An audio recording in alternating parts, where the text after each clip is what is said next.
बीना नदी परियोजना के हनोता बांध के डूब प्रभावित कई गांवों में विस्थापितों को नहीं मिल रहा मुआवजा। ग्रामीणों जन सुनवाई में एसडीएम से की शिकायत। ग्रामीणों ने बताया कि योजना में 3D ID के हितग्राही भी लाभ से वंचित है। बीना नदी परियोजना के हनोता बांध डूब क्षेत्र के कई गांव के दर्जनों ग्रामीण अभी भी मुआवजा राशि और अन्य लाभों से वंचित भटक रहे हैं। इसके लिए कई गांव के ग्रामीणों ने मंगलवार को जन सुनवाई एसडीएम से की है। ग्रामीणों ने बताया कि हनोता बांध डूब क्षेत्र के कई गांव में जिनके मकान डूब क्षेत्र में गए हैं उनको अभी तक मुआवजा नहीं मिला है। इसके अलावा 3D ID के खजरा, हरचंद, दलपतपुर, मालगुजारी और महुना जाट गाँव के लगभग 100 हितग्राही लाभ से वंचित है। दरअसल मकान के बदले जमीन देने के बाद उस परिवार के 18 साल से अधिक उम्र के सदस्यों को 3D ID के तहत अलग से मकान या जमीन देने का प्रावधान है, जिससे वे अभी तक वंचित हैं। इसके अलावा जिन हितग्राहियों को 3D ID का लाभ मिला है उनकी राशि ये कहकर काटी गई थी कि बाद में मिलेगी, लेकिन 3 साल बीतने के बाद भी वो राशि नहीं मिली है। प्रवीण नामदेव की रिपोर्ट।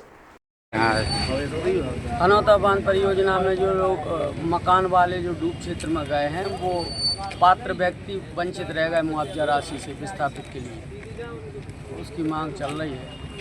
माननीय भूपेंद्र भैया के यहाँ गए थे, उन्होंने चिट्ठी लिख दी है एसडीएम साहब को कि उनको पात्र व्यक्तियों को पूरक सूची में निपटाई उनको पात्रता का लाभ दिया जाएगा। कितने किसान रह गए? 12-13 लोग। कितने रह गए वाले किसान? कितने रह गए? मुआवजा राशि नहीं मिली, 12 लोग। 12 लोग। 3D ID वाले 4 गाँव के हनौता, महुना जाट, दलपतपुर मालगुजारी, खजरा हरचंद के 13 लोग और दलपतपुर के 14 लोग, महुना के 16 लोग और आसोली के 35 लोग हैं 3D ID से वंचित रहे। पात्र व्यक्ति हैं वो सबके पास स्थायी कागज है, स्थायी निवासी हैं वहाँ के। पूरा गांव आसोली तो पूरा गांव डूब क्षेत्र में जा रहा है, कोई भी वंचित नहीं, मतलब सभी पात्र है। इसमें समझते हमारे यहाँ जो 3D के पैसे मिले हैं 785, उनमें से किसी के 36,000 काटे गए, किसी के 28,000 काटे गए और किसी के बिल्कुल नहीं काटे गए, पूरे 785 मिले हैं।